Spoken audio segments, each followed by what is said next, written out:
నమస్తే welcome to Bharati TV నేను బాపయ్య. కోడి చెరువు కథ ఖతం, నోళ్ళు మూతబడతాయి అని చెప్పి ఈ వీడియోకి నేను ఒక టైటిల్ పెట్టాను. అంటే ఆంధ్రప్రదేశ్ రాష్ట్ర ఉప ముఖ్యమంత్రి జనసేన పార్టీ అధినేత పవన్ కళ్యాణ్కి సంబంధించి కోడి చెరువుని ఆక్రమించుకున్నారని ఒక కథనం ఆ మధ్య తెర మీదకి వచ్చింది కదా.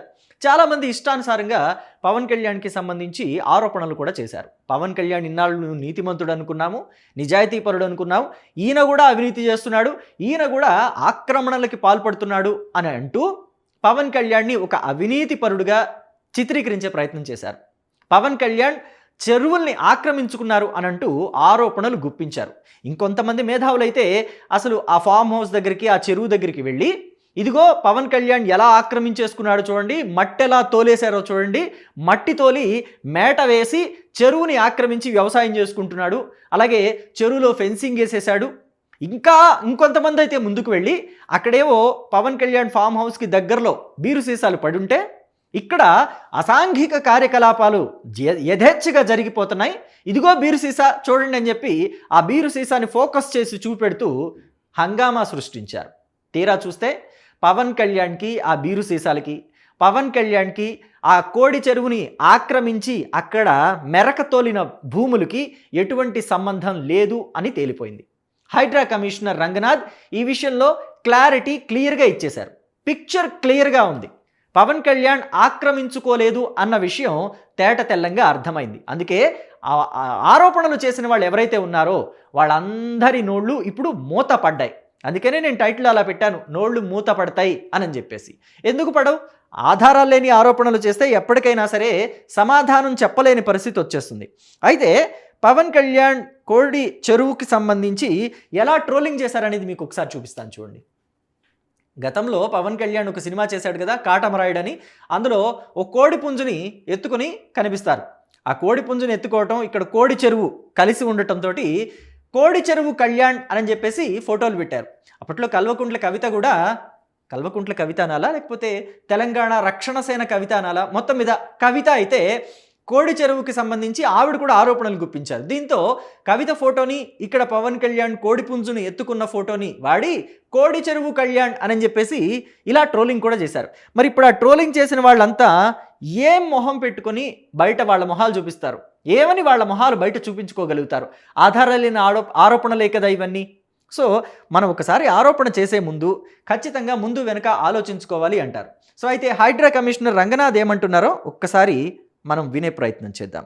ఆయన మాటల్లోనే, అంటే మనం మాట్లాడుకోవటం కన్నా ఆయన చెప్పేది విందాం. సీఎం పవన్ కళ్యాణ్ సంబంధించి కోడి చెరువు విషయంలో ఏం జరిగింది, అక్కడ హైడ్రా కానివ్వండి, దాని మీద మీ మీద కూడా విమర్శలు చేశారు. ఆ విషయంలో ఆ కోడి చెరువు విషయంలో శిఖం భూమి ఏంది, అసలు మొత్తం దాన్ని పవన్ కళ్యాణ్ కబ్జా చేసిండు అని కొన్నా అని ఆయన ఏం జరిగింది సార్, ఏం చెప్తారు పవన్ కళ్యాణ్? దీంట్లో ఇది కూడా అంటే సోషల్ మీడియా ఏంటంటే అజెండా సెట్ చేస్తున్నారు అనమాట. సోషల్ మీడియా ఏం చేస్తారు, ఎవరో ఒకళ్ళిద్దరు ఒక బ్లేమ్ చేసేసారు. అది ఆ కోడి చెరువు అనేది జన్వాడ ఏరియాలో, అది యాక్చువల్గా నేను మ్యాప్స్ తెచ్చాను, అది మీకు పెడదాం అనుకున్నా కానీ బట్ అది 2014లో ఎప్పుడో కళ్యాణ్ గారు వారు కొనుక్కున్నారు, రిజిస్ట్రేషన్ అయింది. ఆ తర్వాత 2016లోనో 15లోనో ఎప్పుడో దాన్ని FTL డిమార్కేషన్ జరిగింది. చెరువు ఇప్పుడు దాంట్లో దాదాపు 6-7 ఎకరాలు చెరువులో వీరి భూములు ఉన్నాయి. ఇది డిప్యూటీ సీఎం గారి భూములు ఉన్నాయి. మిగతాది 3 ఎకరాలు 4 ఎకరాలు బయట ఉంది, FTL బయట ఉంది. చెరువుని ఎక్కడ డిస్టర్బ్ చేయలేదు, అంటే ఎక్కడ కూడా దాన్ని ఫిల్ చేసి దాన్ని మొత్తం డెబ్రీ అంటే మట్టితోటి నింపేసి చెరువుని నాశనం ఏం చేయలేదు. చెరువు యథాతథంగా ఉంది. ఇప్పుడు కూడా చూస్తే మ్యాప్లో చెరువులో వాటర్ అంతా వస్తుంది చుట్టుపక్కల నుంచి. ఇంకా ఈయన పక్కన ఆనుకుని ఉన్న వాళ్ళు మొత్తం మట్టి నింపేసి దాని హైట్లు మార్చేసి మొత్తం దాన్ని చేశారు.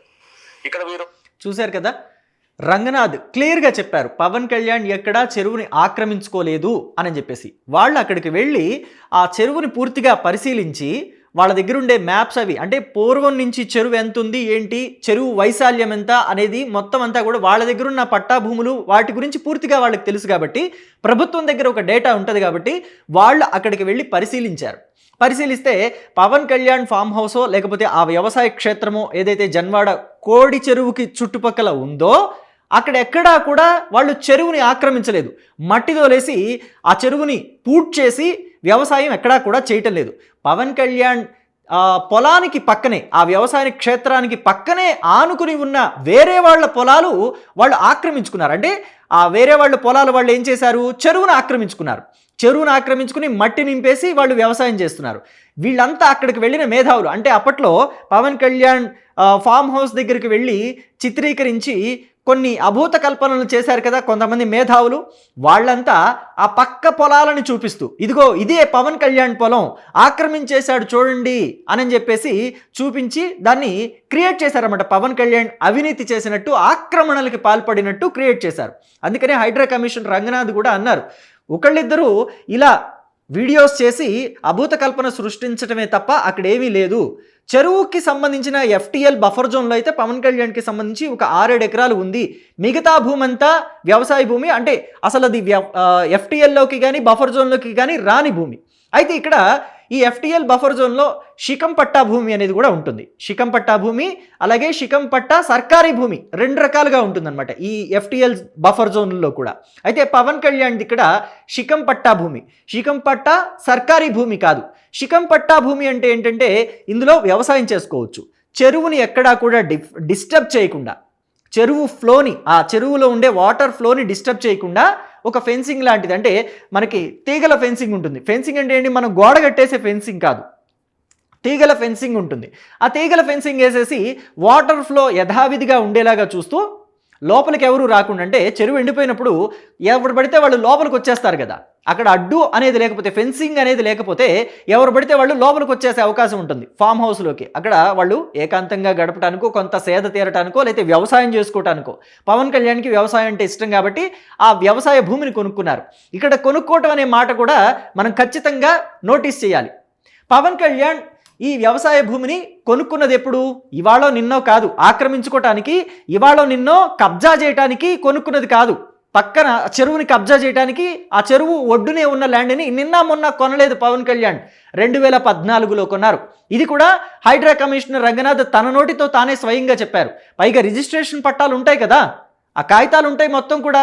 రిజిస్ట్రేషన్ ఎవరి దగ్గర కొనుక్కున్నారు, ఎప్పుడు కొనుక్కున్నారు, అంతకుముందు ఎవరి పేరు మీద ఉంది, అన్నీ ఉంటాయి. సో అయితే పవన్ కళ్యాణ్ 2014లో కొనుక్కున్నారు. రైతుల దగ్గర నుంచే కొనుక్కున్నారు. వేరే వాళ్ళ దగ్గర నుంచి, రియల్ ఎస్టేట్ వ్యాపారులు కూడా కాదు వాళ్ళు, రైతుల దగ్గర నుంచి కొనుక్కొని ఆయన తనకు వ్యవసాయానికి వాడుకుంటున్నారు. అయితే 2016-17 ఆ టైంలో ఏం జరిగిందంటే ఈ FTL బఫర్ జోన్లో, అంటే చెరువులను ఆక్రమించుకున్నది ఎవరు, ఎంతెంత చెరువుల భూమి ఉంది, ఎంతెంత వ్యవసాయ భూమి ఉంది అనేది మొత్తం కూడా రీమ్యాపింగ్ చేసినప్పుడు దీంట్లో ఒక 6-7 ఎకరాలు ఉంది అనేది తేలింది. అయితే అది శిఖం పట్టా సర్కారీ భూమి కాదు, శిఖం పట్టా భూమి. కాబట్టి పవన్ కళ్యాణ్ నిరభ్యంతరంగా వ్యవసాయం చేసుకోవచ్చు. అది పవన్ కళ్యాణ్ ఆక్రమించుకున్నది కాదు, చెరువుని ఎక్కడా ఇబ్బంది పెట్టింది కాదు. సో కాబట్టి చాలామంది ఇప్పుడు కళ్ళు తెరవాల్సిన అవసరం ఉంది. మనం ఆరోపణ చేసేటప్పుడు 1-2 సార్లు ఆలోచించుకుని ఆరోపణలు చేయాలి. లేకపోతే కల్వకుంట్ల కవిత గారిలాగా అబాసు పాలవ్వాల్సి ఉంటుంది. కల్వకుంట్ల కవిత ఎలాంటి ఆరోపణలు చేసి ఇప్పుడు అబాసు పాలయ్యారనేది మనమంతా కూడా చూస్తున్నాం. కవితని ఇప్పుడు జనసేన పార్టీ వాళ్ళే ట్రోల్ చేస్తున్నారు. ఓన్లీ 3 ఎకరాలే శిఖము, మిగతా 7 ఎకరాలు మాగాని అని రాసింది. కానీ అది తప్పు. ఖచ్చితంగా రికార్డ్స్లో ఉంది. నేను ప్రభుత్వాన్ని డిమాండ్ చేస్తూ ఉన్నాను. ఇరిగేషన్ రికార్డులో 10 acres శిఖం భూమి అని ఉన్నది. ఆ కాగితాలు మా దగ్గర ఉన్నాయి. కానీ ప్రభుత్వం దగ్గర ఆల్రెడీ డేటా ఉంటుంది కాబట్టి మీరు చర్యలు తీసుకోవాలని డిమాండ్ చేస్తున్నాను. పవన్ కాగితాలు మా దగ్గర ఉంటాయి. మొత్తం 10 ఎకరాలు పవన్ కళ్యాణ్, మొత్తం అక్కడ ఉన్న 10 ఎకరాలు కూడా శిఖం భూమే పవన్ కళ్యాణ్ది. అది వ్యవసాయ భూమి కాదు అని అంటారు కవిత. కానీ కాగితాలు మా దగ్గర ఉన్నాయి, కానీ ఇవ్వం. మేము మీడియాకి చూపెట్టము, మేము ఎవరికి ఇవ్వము. ప్రభుత్వం దగ్గర డేటా ఉంది, ప్రభుత్వం చూడాలంటారు. అంటే ఆరోపణ చేస్తాం, బట్ట కాల్చి ముఖానేస్తాం, తుడుచుకోవాల్సిన కర్మ మీది అన్నట్టుగా మాట్లాడుతున్నారు కవిత. సో ఇప్పుడు ఈ వ్యవసాయ క్షేత్రం, పవన్ కళ్యాణ్ వ్యవసాయ క్షేత్రానికి సంబంధించి చెరువుని ఆక్రమించుకోలేదని, పవన్ కళ్యాణ్ ఎటువంటి అవినీతి చేయలేదని, అక్రమాలకి పాల్పడలేదని తేట తెల్లంగా అర్థమైపోయిన తర్వాత జనసేన పార్టీ శ్రేణులంతా కవితనే ట్రోల్ చేయడం మొదలుపెట్టారు. ఇక కవితని ఏ స్థాయిలో ఎలా ట్రోల్ చేస్తారు అనేది మీ ఊహకే వదిలేస్తున్నాను. అయితే పవన్ కళ్యాణ్ దీని మీద ఎంత నిబద్ధతతో ఉన్నారు, తన మీద వచ్చిన ఆరోపణల గురించి ఆయన ఎలా స్పందించారనేది కూడా మనం ఒకసారి చూడాలి. వారికి నేను చెప్తా ఉన్నా, తెలంగాణ ప్రభుత్వానికి చెప్తున్నా, పవన్ కళ్యాణ్ కనుక ఆ చెరువును ఆక్యుపై చేసుకున్నాడంటే సంతోషంగా చెప్తున్నా, ఈ రోజు తెలంగాణ ప్రభుత్వం రాసి చేస్తున్నారు. ఇది ఆయన రెస్పాన్స్. అంటే వెనకాల బ్యాక్గ్రౌండ్ మ్యూజిక్ వస్తుంది. యూట్యూబ్ గైడ్లైన్స్ ప్రకారం నేను అది ఎక్కువసేపు ఉంచకూడదు కాబట్టి నేను తీసేసా. కేవలం పవన్ కళ్యాణ్ కావాలంటే నేను రాసిచ్చేస్తాను, నేను ఆక్రమణకి పాల్పడ్డాను అని చెప్పి రుజువు అయితే నేను రాసిచ్చేస్తాను అన్నారు. అది ఆక్రమణ కాదు, అది శిఖం పట్టా భూమి. ఆయన చక్కగా వ్యవసాయం చేసుకోవచ్చు. ఆయన రిటైర్ అయిపోయిన తర్వాత కూడా ఆయనకు ఒక 80 ఏళ్ళో 90 ఏళ్ళో వచ్చి ఆయన ఇక నేను ఈ రాజకీయాలు వద్దు వైదొలుగుతానని చెప్పేసి వెళ్ళి వ్యవసాయ క్షేత్రంలో వ్యవసాయం చేసుకుంటానంటే అప్పుడు చక్కగా ఆయన వ్యవసాయం చేసుకోవచ్చు, ఇబ్బంది ఏం లేదు ఆయనకి. సో ఆయన అవినీతి చేయలేదు అన్న విషయం ఇప్పుడు తేట తెల్లంగా అర్థమైపోయింది. సో అన్ని నోళ్ళు మూతబడ్డాయి. అయితే కోడి చెరువు వ్యవహారం అయితే క్లోజ్ అయింది, కానీ ఇంకా కోడి కత్తి వ్యవహారం మాత్రం క్లోజ్ అవ్వలేదంటున్నారు జన సైనికులు. సో మరి అదేంటనేది మీరు కూడా మీ అభిప్రాయాన్ని కమెంట్ బాక్స్లో తెలియచేయండి.